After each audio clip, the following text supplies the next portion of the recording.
Hello दोस्तों, welcome to your channel UPSC decoded and welcome to the Hindu editorial analysis in just 15 minutes, जहां पे कुछ ही मिनटों में हम जितने भी इंपॉर्टेंट आर्टिकल्स हैं उनको डिस्कस करते हैं, एनालाइज करते हैं. Before proceeding, first you need to subscribe to the channel if you are here for the first time because this channel is really going to benefit you a lot. तो देखते हैं आज के कौन कौन से आर्टिकल्स हैं जो हम करने वाले हैं, कौन कौन से आर्टिकल्स इंपॉर्टेंट हैं. So the first page is this and the first article you can see is this, that is the long shadow of political turmoil in Nepal. तो नेपाल में पॉलिटिकल टर्मोइल चल रहा है as usual. You know it's been a very very long time, approximately 2 decades जब से political turmoil वहाँ पे शुरू हुआ था एंड अभी तक चलता आ रहा है फॉर सम रीजन और द अदर.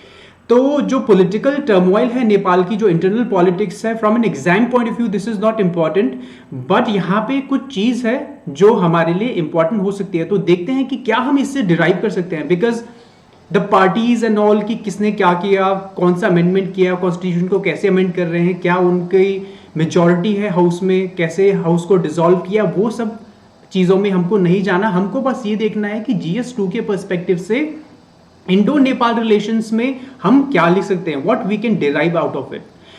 तो दोस्तों, आपको पता होगा कि इंडियन नेपाल और इंडो नेपाल रिलेशंस कुछ टाइम से अच्छे नहीं चल रहे हैं. You know the economic blockade supposedly by India in 2015 and the wide spread protest by Nepal over it. और उसके बाद काफी फ्रिक्शन आ गई, नॉर्मलाइज करने की कोशिश की गई. In fact Indian prime minister also visited there, but actually जो खटास है खटास नहीं गई. And you know China is also aggressively investing in Nepal, और चाइना भी एक डोमिनेंट प्लेयर की तरह उभर कर आना चाहता है when it comes to Nepal, because infrastructure में काफी सारा इन्वेस्ट कर रहा है China as part of its BRI, that is belt and road initiative. अब जो नेपाल के नए प्राइम मिनिस्टर हैं, that is a couple of years ago ही was elected as the prime minister of the country 2017 में. तो एंटी इंडियन माने जाते हैं, this is how his image is. And थोड़े टाइम पहले इन्होंने तो नेपाली पार्लियामेंट में इन्होंने एक नया मैप इंट्रोड्यूस किया और उसको नेपालीज पार्लियामेंट ने अप्रूव भी कर लिया, जिसमें काला पानी जो एरिया है वो नेपाल के मैप में इन्होंने दिखा दिया. So this is actually one of the things that led to the friction between these two countries, that is India and Nepal. So काफी सारे फ्रिक्शन पॉइंट्स हैं. वन इज इकोनॉमिक, पॉलिटिकल में ये वाला पॉइंट है, this is like very important, that this Kalapani dispute. तो हम थोड़ा सा काला पानी डिस्प्यूट को देखेंगे, उसको मैप को समझेंगे, और जो डोमेस्टिक पॉलिटिक्स है उसको यहीं पे छोड़ देंगे. We are not going to do the domestic politics. तो एक रीजन ये है कि नेपाल में इंडिया से थोड़ा रिजेंटमेंट है, वो इसलिए कि उनको लगता है कि इंडिया बहुत ज्यादा इंटरफेयर करता है नेपालीज अफेयर्स में. So they should not do it, they should respect the sovereignty of Nepal rather than acting as a big brother. So big brother image है, इनफैक्ट बोलते हैं पूरे साउथ एशिया में इंडिया का बिग ब्रदर एटीट्यूड है. तो देखते हैं कि जो एक्चुअल सिचुएशन क्या है. तो मैप को आप समझ लीजिए please, because this is really important. ये आपको हिस्ट्री में भी पूछा जा सकता है. In fact this is something that you can be asked in GS1 as well. GS1 में भी पूछ सकते हैं, because you know that there was this treaty of Sagauli and there was this war between the English, the British and the Nepalese, and there was this treaty of Sogoli that was signed ultimately in 1816. So उससे related controversy है कि treaty of Sogoli में कहा गया है कि जो Teesta river है, you can see that this is the Teesta river. So Teesta river would form the boundary between Nepal and India, but apparently जो ओरिजिन है उस रिवर का, जो काली रिवर है basically, so this is the Kali river. So Kali river के origin पे dispute है. तो इंडिया का अलग इंटरप्रिटेशन है, बोलते हैं कि अलग जगह से ओरिजिन होती है. नेपाल बोलता है कि वो जो रिवर है वो इंडियन साइड से ओरिजिन होती है, and that is why this actually reason would be a part of Nepal. तो उन्होंने जो पार्लियामेंट में नया मैप अप्रूव किया है नेपालीज पार्लियामेंट में, इंडिया की जो टेरिटरीज हैं actually claimed by India. So Limpiyadhura, you know Kalapani area is the second one, and Lipulek Pass. Lipulek Pass is very very important because Kailash Mansarovar की यात्रा के लिए एक बहुत इंपॉर्टेंट पॉइंट है. सो one is in Sikkim and the second one is here. Sikkim में वो कौन सा पास है आप मुझे बताइए कमेंट करके. The second pass, it was inaugurated a couple of years ago only. So this also gives us strategic connectivity with the Tibet region also. सो काफ़ी इंपॉर्टेंस है पर्टिकुलरली लेपू लेक पास का, रिलीजियस, पॉलिटिकल, स्ट्रैटेजिक. सो ये area Nepal claim करता है and India says that this is not correct and Nepal is questioning India sovereignty. It is laying it's eyes on India's territory. तो इस वजह से काफ़ी फ्रिक्शन भी आ गया, तनाव भी आ गया, सिचुएशन नॉर्मलाइज करने की कोशिश की दोनों कंट्रीज ने, but you know the relations are not normal. And अब दोबारा से नेपाल के इंटरनल पॉलिटिक्स में चर्न हो रहा है and India is maintaining a dignified distance. This time, by the way, it's good that India is maintaining distance. India is not actively coming across as a party which is playing favorites. So let's come to the next article, which is this: the wearing power of Hindutva beyond the heartland. This is not important. We are not going to do this. Vaccination. Again, we are going to drop it off. And this article is pretty important because this is related to GS2, related to governance, etc.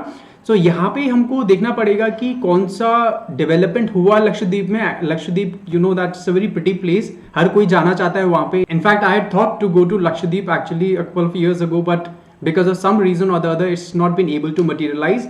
So beautiful place, but it is in news for not so good news because जो लक्षद्वीप के administrator हैं mister Patel, इन्होंने एक draft legislation लेकर आए हैं जिसकी वजह से थोड़ा सा कंट्रोवर्सी हो गई है. लोग वहाँ पे प्रोटेस्ट कर रहे हैं.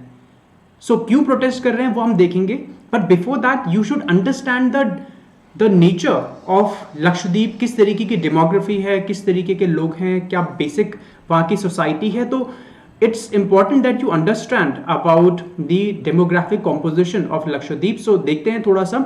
ये जो पेज है दोस्तों, ये जो article you can see over here, this I have taken from the next page. तो हिंदू एडिटोरियल का जो सेकेंड पेज है उससे लिया है towards the bottom. But the wise way of doing both the things is to do that in juxtaposition. मतलब एक दूसरे के अगल बगल में रखकर एक साथ इनको देखा जाए, तब आपको ज्यादा समझ में आएगा. तो पहले हम उनकी सोसाइटी समझ लेते हैं, फिर प्रॉब्लम देखते हैं. तो storm over the archipelago, a series of controversial orders issued by Lakshadweep administrator. This is what we will see. So let's try to understand the composition first. So you can see that the share of tribal population, Lakshadweep has the highest ST population in the country. Highest ST population in the country, 94.8%, 95% tribal population. Then percent of land under forest tree cover, 97% is covered by forest or trees, the highest in India. Another important PT fact for you. I hope you will remember it. Okay. Maybe you can take a snapshot if you wish. Share of Muslims, तो religious composition भी जानना जरूरी है यहाँ पे. 97%, 96.5, 97% of the population is Muslim, the highest in India. So another distinguishing feature, beef consumption देख लेते हैं because this is actually a part of the controversy that we are going to talk about. 65% inhabitants consume beef, the second highest in India. Reported murders, so this is not important. Alcohol, ये सारा इंपॉर्टेंट. BPL देख लेते हैं, जो economic composition, about 3% live below the national poverty line, the second lowest in India. That means economically it's prosperous. Religious wise it's a bit different as compare to the main land. And then tribal population is actually pretty high and the share of Muslims is also pretty high.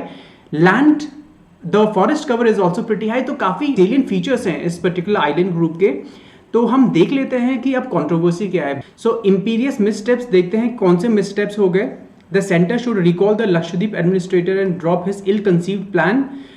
सो यहाँ पे basically draft Lakshadweep development authority regulation 2021 लेकर आए हैं. In the exam in GS2 you can directly be asked actually what are the controversial features regarding Lakshadweep development authority regulation 2021 which are being protested over by the people of Lakshadweep.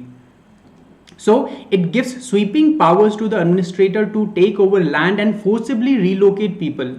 So naturally the people would not be happy about it, and let me rub it off, and proposes harsh punishment to those who resist. Other measures are proposed or implemented, consumption or sale of beef which is a part of food habits. अभी हमने map में देखा graph में 65% of the people approximately they consume beef. It's a part of their daily life dietary habit, staple food type का. So it could be an offense by 7 years in prison. All of a sudden, just imagine it's a part of your cultural tradition and whatever, and all of a sudden you find that for eating that particular food you will be sent to the prison for 7 long years. Those who have more than 2 children cannot contest panchayat elections. Anyone could be held in prison without reasons for up to a year, without any reason up to a year. By the way, this reminds me of Rowlatt Act of history, by the way, under a new Gunda Act, by the way, in a place that has very low crime rate in India, and the traditional livelihood of fishing communities has been impeded by mindless regulations that deny them access to coastlines. So काफ़ी सारी चीज़ें हैं, you can see the points are many. So overall it is badly impacting the people. उनकी land so acquire की जा सकती है, acquisition की जा सकती है by the government. That is one. Second is the dietary interference in their dietary habits. The third is they could be sent to the prison up to a year. So काफ़ी सारी problems हैं and naturally the people are not very happy about it. आगे जैसे जैसे development होती रहेंगी we will discuss more on this matter, because अभी तो शुरुआत हुई है. You see that this is just a draft Lakshadweep Development Authority Regulation 2021 draft form में है. So maybe they can withdraw it. अगर withdraw हो जाता है तो exam में नहीं आएगा. You can rest assured. अगर withdraw नहीं होता है तो you know that there's a good chance that it might be asked in the exam. Okay, तो ये पेज हो गया. Let's move on to the next page. Next page में losing the way with a map. This is not relevant from the exam point of view. It's talking about some abstract thing about culture and all.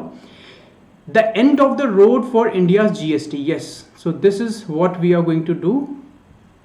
End of the road for India's GST. The fundamental problem is the erosion of trust and trustworthiness between the states and the center. GST के ऊपर काफ़ी controversy है. काफ़ी time से states demand कर रहे हैं कि प्लीज़ हमको हमारा शेयर दो. जो रेवेन्यू है we are deprived of our powers, क्योंकि अब टैक्सेशन पावर्स इनकी ले ली गई हैं, ज़्यादातर almost negligible taxation powers, and they are heavily dependent upon the central government for the sharing of the proceeds from GST. but central government के पास भी इतना GST नहीं आ पाया है, the revenues that they were expecting. So उस वजह से कहीं ना कहीं erosion of trust हो गया है and it's leading to friction, which is a part of the federal structure of the country, which is leading to the strained relations between the center and the states. And it is not good for India's federalism. तो जब भी centre state relations की बात आती है, please politics के से ही answers मत लिखा करो, पॉइंट्स मत लिखा करो.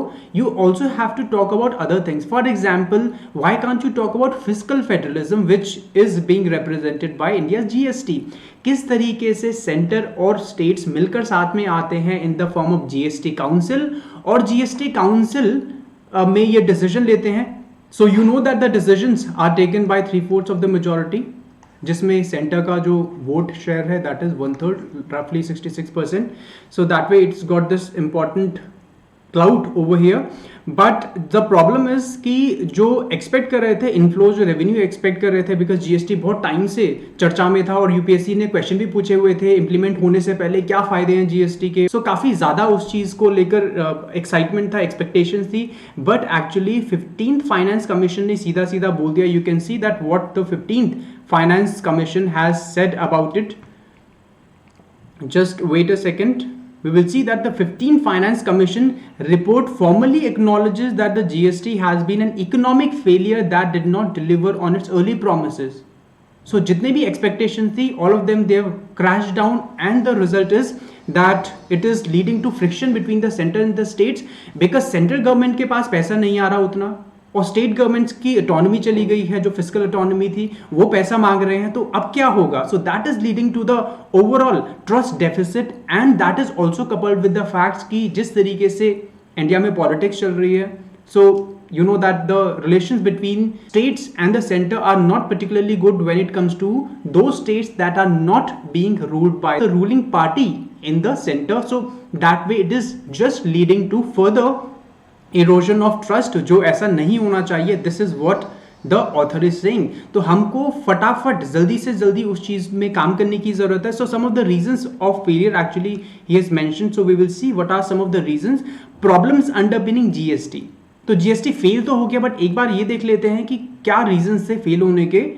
सो economist and commentators point to multiple rates structure, अलग अलग स्लैब्स हैं, high tax slabs, multiple rate structures हैं. एक्चुअली जीएसटी का पर्पस ये होता है ज्यादातर कंट्री में जिन्होंने इंप्लीमेंट किया कि सिर्फ एक टैक्स रेट रहेगा, single tax for the entire nation. But single tax rate that means, but यहाँ पे अलग अलग स्लैब्स हैं, उसके बाद कुछ हाई टैक्स स्लैब्स हैं, complexity of tax filing as the problems underpinning India GST. So ये सब प्रॉब्लम्स हैं and that is leading to less revenue inflow for the government, for the central government, and overall you know what sort of impact it is having. So the end of India's GST experiment seems inevitable unless there is a radical shift in the tone and tenor of India's federal politics backed by an extension of revenue guarantee for the states for another 5 years. So एक revenue guarantee थी कि हर साल 14% का growth होगा उनके tax revenues में, which is going to end in July 2022. तो ये बोल रहे हैं कि उसको 5 साल और बढ़ा दिया जाए so that we could maybe manage somehow. But actually the problem is कि जब रेवेन्यू कम आ रहा है तो आप वो इंक्रीज तो कर दोगे, but actually the most important challenge to have more and more revenue. तो उसको कैसे ज्यादा करना है, how to bolster the revenue inflow, that is the biggest challenge that the government has in front of it. So वो address करना पड़ेगा. उसके लिए सब जितने भी इकोनॉमिस्ट हैं साथ में आना पड़ेगा, उनको ब्रेनस्टॉर्मिंग करनी पड़ेगी. Let's do the last article, tackling rural economic distress. So this is the last article. This is related to your GS2 vulnerable sections of the Indian society. कल भी किया था और ये आता रहेगा इस तरीके का. So rural economic distress, urgent need to strengthen the PDS and MNREGA. So जो माइग्रेंट क्राइसिस है, जो वनरेबल सेक्शन है, इनफॉर्मल सेक्टर में काम कर रहे हैं, you know that 92% of Indian workforce is engaged in informal sector और ज्यादातर लो इनकम ग्रुप्स हैं, वनरेबल हैं because of the vagaries of economic distress. COVID की वजह से आपको पता है कितने बुरे हाल हो गए and you have seen in televisions and on the internet किस तरीके से migrant on foot they are like walking hundreds of kilometres because they have to go back to villages. अभी भी वो माइग्रेंट क्राइसिस चल रहा है, इसका मतलब ये नहीं कि खत्म हो गया.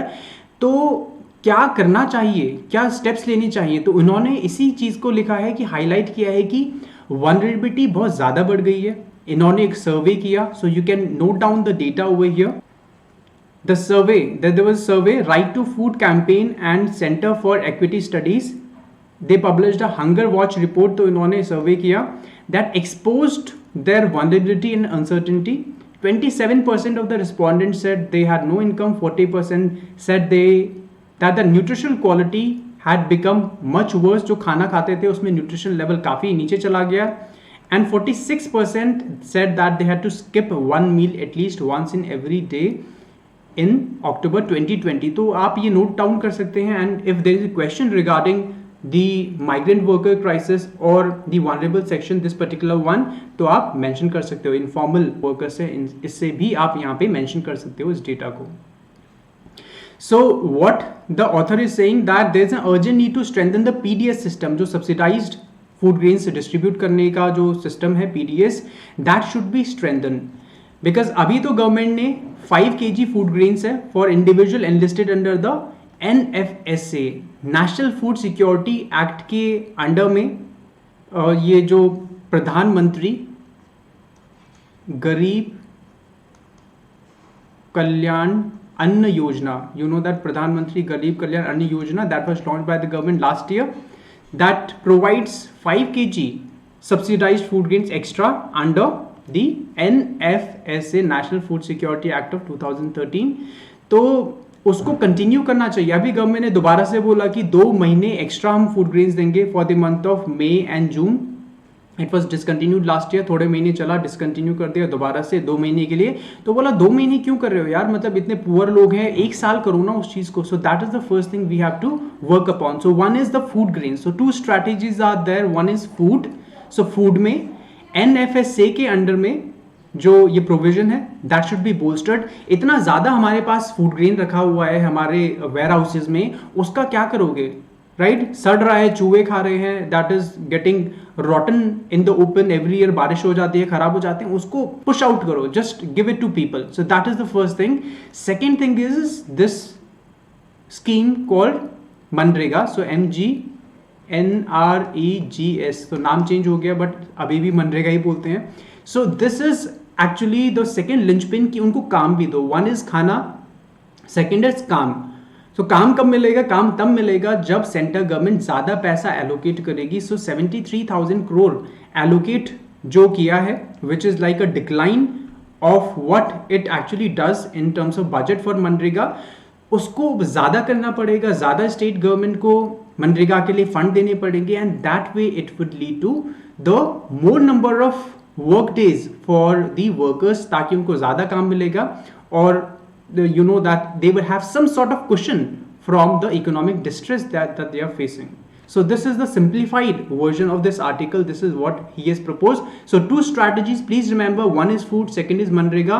ज़्यादा food दो, एक साल के लिए दो, and the second is more work for them, as many days as possible. So this is the gist of this particular article. Alright दोस्तों, so thank you so much for attending this lecture. I will see you next time in yet another Hindu editorial analysis. Till then, take care and don't forget to subscribe to the channel as well.